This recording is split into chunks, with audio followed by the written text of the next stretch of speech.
Saya akan membacakan Ester pasal 1. Pada zaman Ahasiweros, dialah Ahasiweros yang merajai 127 daerah mulai dari India sampai ke Ethiopia. Pada zaman itu, ketika Raja Ahasiweros bersemayam di atas tahta kerajaannya di dalam benteng Susan, pada tahun yang ketiga dalam pemerintahannya, diadakanlah oleh Baginda perjamuan bagi semua pembesar dan pegawainya, tentara Persia dan Media, kaum bangsawan dan pembesar daerah hadir di hadapan Baginda. Di samping itu, Baginda memamerkan kekayaan kemuliaan kerajaannya dan keindahan kebesarannya yang bersemarak, berhari-hari lamanya, sampai 180 hari.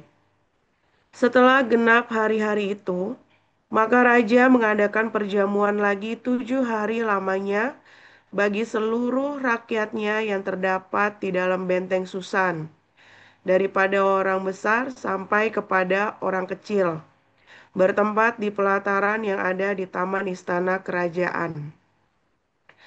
Di situ tirai-mirai daripada kain lenan, mori halus dan kain ungu tua yang terikat dengan tali lenan halus dan ungu muda bergantung pada tombol-tombol perak di tiang-tiang marmer putih. Sedang katil emas dan perak ditempatkan di atas lantai pualam, marmer putih, gewang dan pelinggam. Minuman dihidangkan dalam piala emas yang beraneka warna, dan anggurnya ialah anggur minuman raja yang berlimpah-limpah, sebagaimana layak bagi raja. Adapun aturan minum ialah tiada dengan paksa, karena beginilah diisyaratkan raja kepada semua bentara dalam, supaya mereka berbuat menurut keinginan tiap-tiap orang. Juga Wasti, sang ratu, mengadakan perjamuan bagi semua perempuan di dalam istana Raja Ahasiweros. Pada hari yang ketujuh, ketika Raja riang gembira hatinya karena minum anggur, bertitahlah Baginda kepada Mehuman, Bista, Harbona, Bikta, Abakta, Zetar, dan Karkas, yakni ketujuh sida-sida yang bertugas di hadapan Raja Ahasiweros, supaya mereka membawa Wasti, sang ratu, dengan memakai mahkota kerajaan, menghadap raja untuk memperlihatkan kecantikannya kepada sekalian rakyat dan pembesar-pembesar, karena sang ratu sangat elok rupanya. Tetapi Ratu Wasti menolak untuk menghadap menurut titah raja yang disampaikan oleh sida-sida itu. Sehingga sangat geramlah raja dan berapi-apilah murkanya.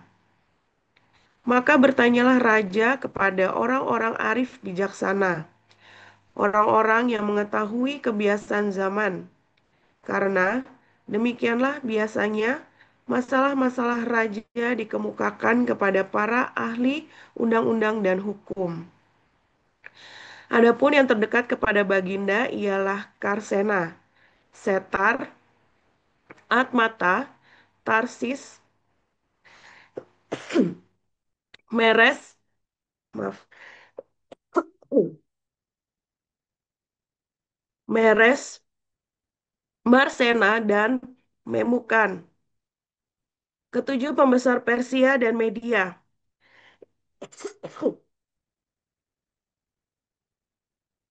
yang boleh memandang wajah raja dan yang mempunyai kedudukan yang tinggi di dalam kerajaan.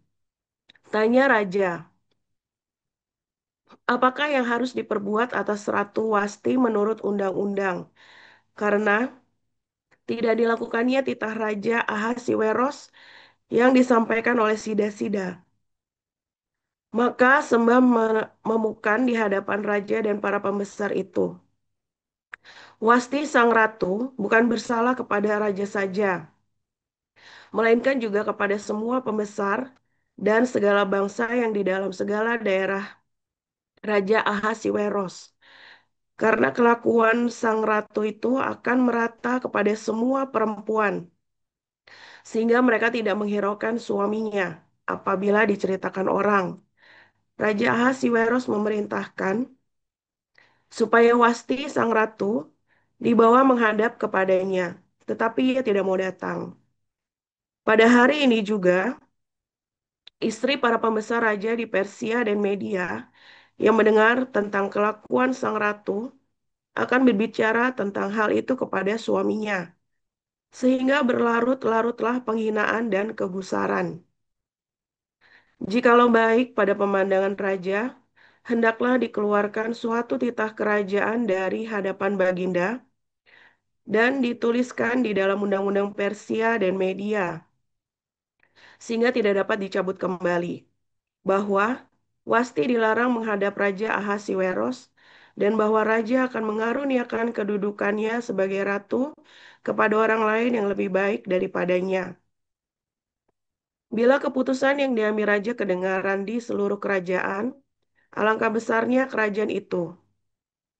Maka semua perempuan akan memberi hormat kepada suami mereka daripada orang besar sampai kepada orang kecil. Usul itu dipandang baik oleh raja serta para pembesar. Jadi bertindaklah raja sesuai dengan usul memukan itu. Dikirimkanlah orang Baginda surat-surat ke segenap daerah kerajaan. Tiap-tiap daerah menurut tulisannya dan tiap-tiap bangsa menurut bahasanya. Bunyinya, setiap laki-laki harus menjadi kepala dalam rumah tangganya dan berbicara menurut bahasa bangsanya. Demikian. Ya, dilanjutkan Pak Apul, silakan.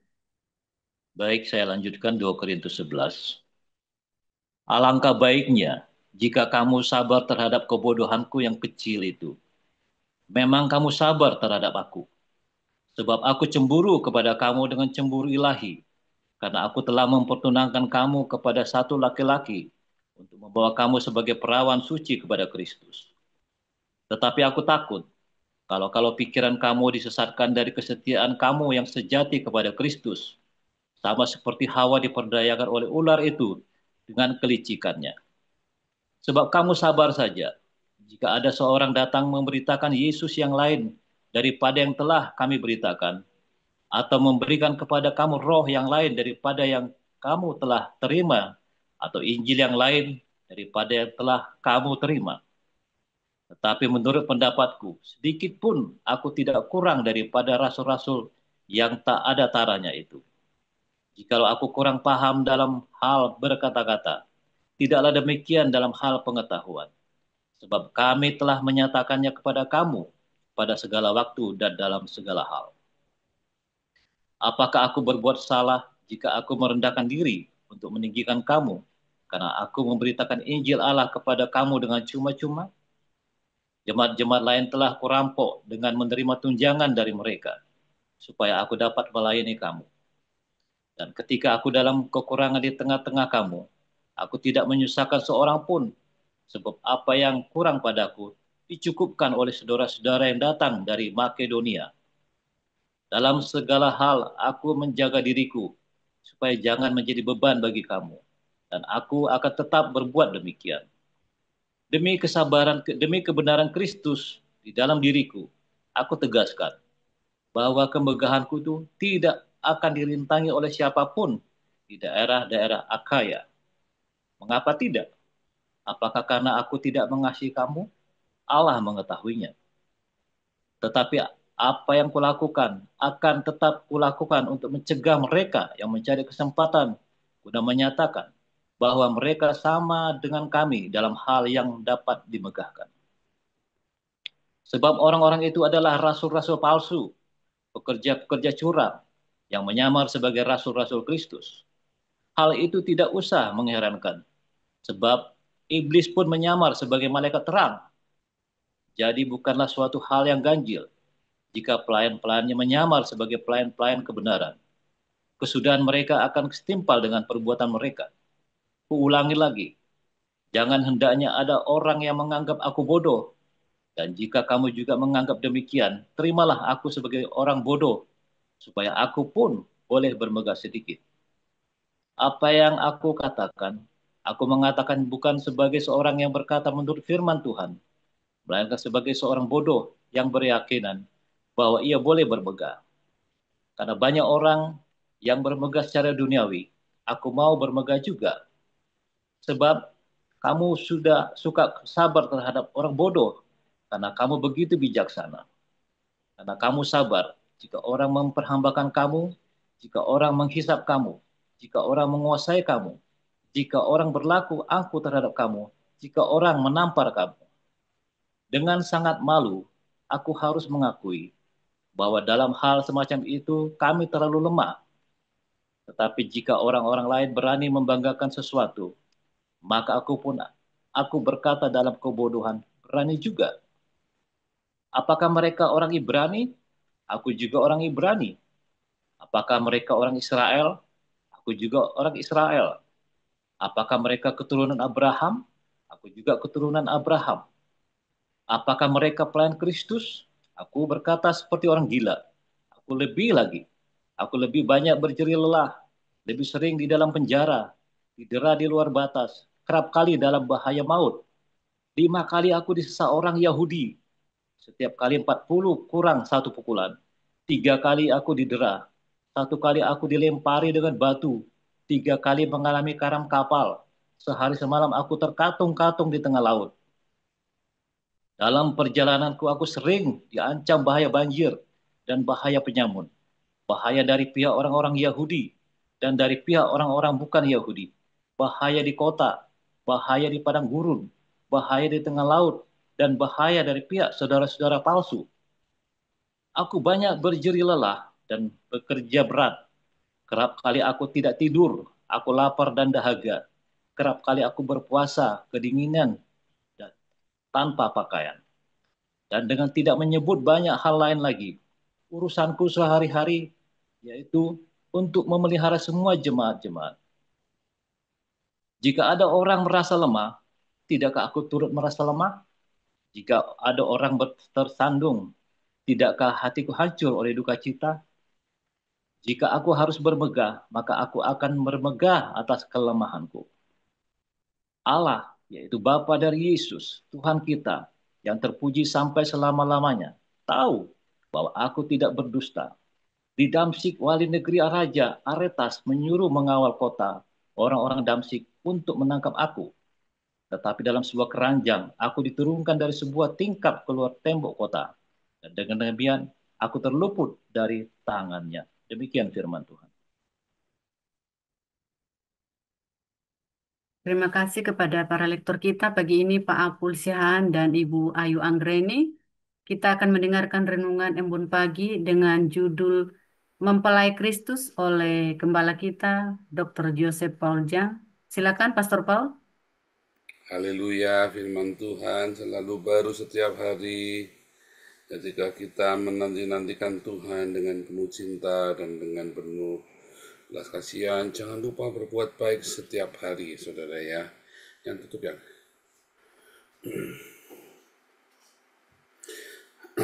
Oke, kita hari ini belajar ya tentang mempelai Kristus ya, saudara ya.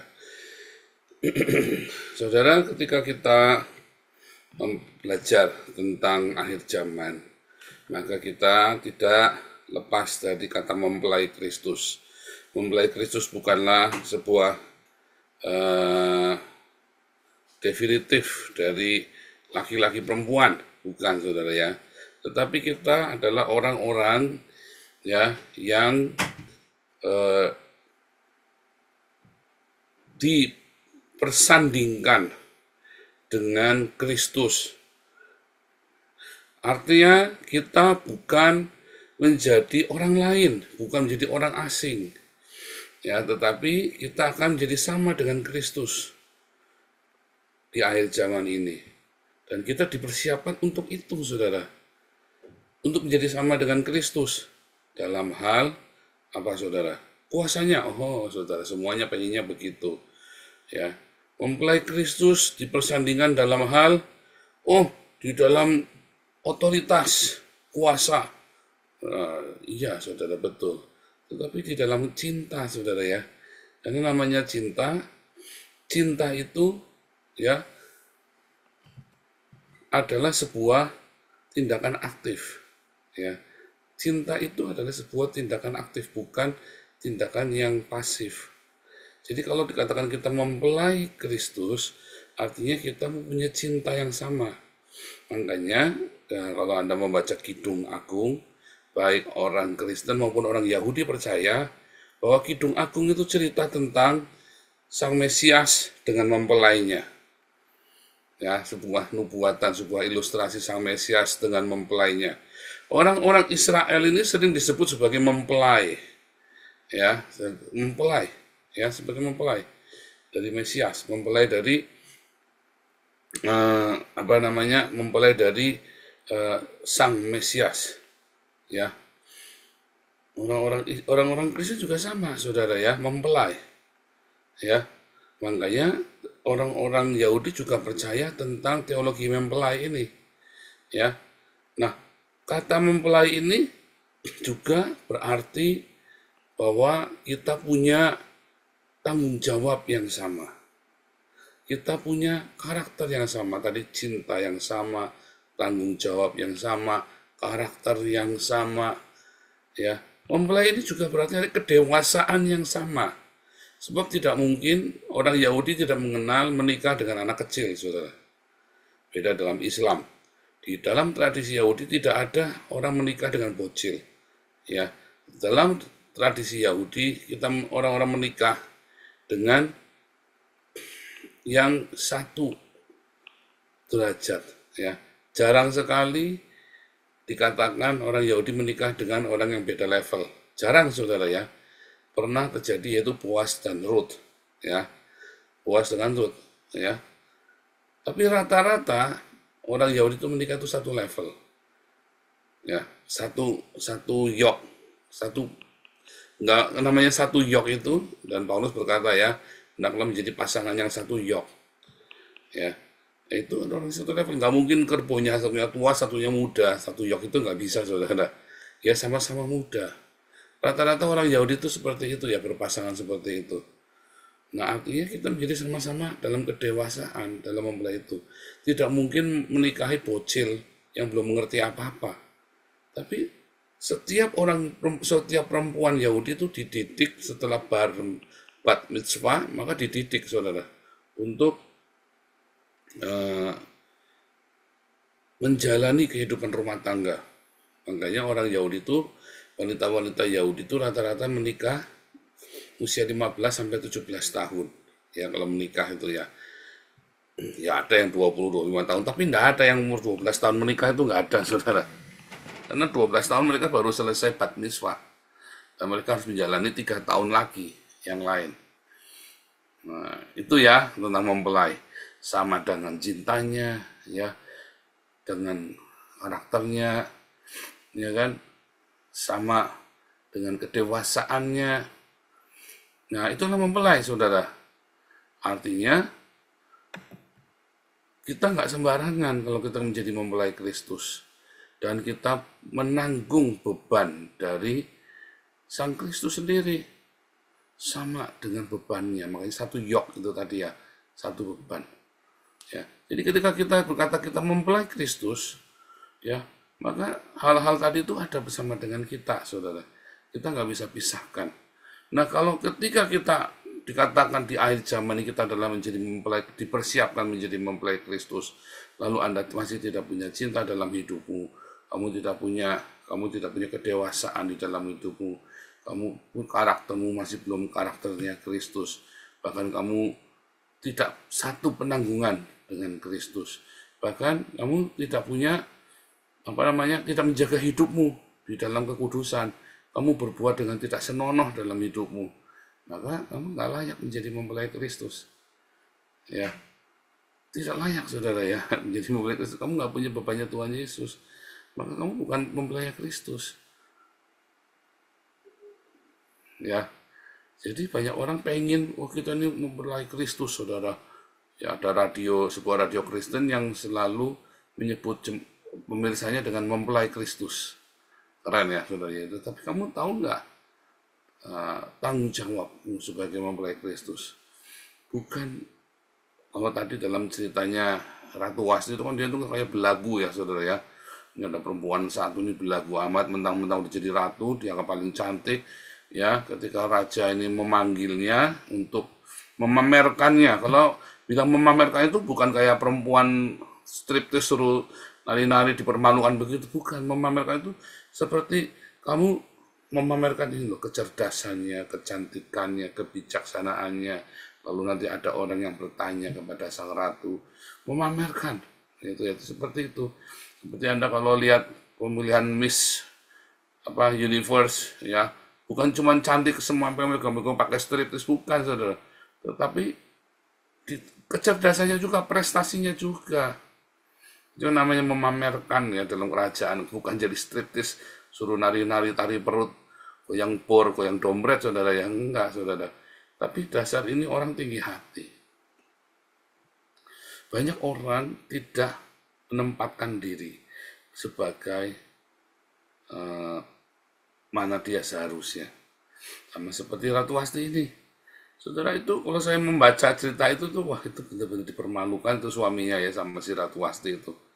Bagaimana dia terang-terangan dia menolak dipanggil suaminya yang sangat berkuasa itu saudara ya.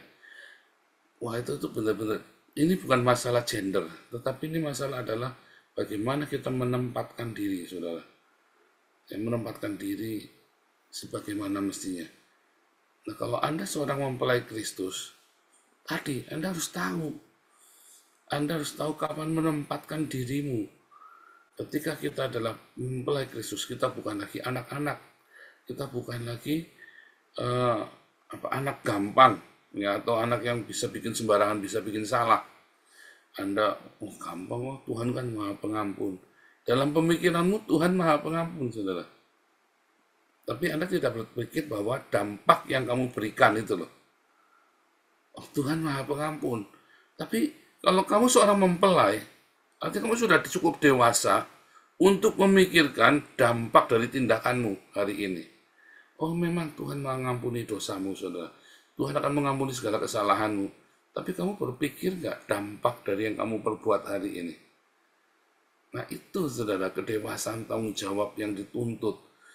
Tuhan memang akan mengampuni semua kesalahan pelanggaran kita. Bahkan apa yang kamu tabur akan kamu tuai, tapi kamu menuai bersama Kristus. Iya saudara. Tapi kamu mikir nggak sebelum kamu berbuat, dampak yang akan terjadi? Buatmu, buat orang di sekelilingmu, dan buat keturunanmu.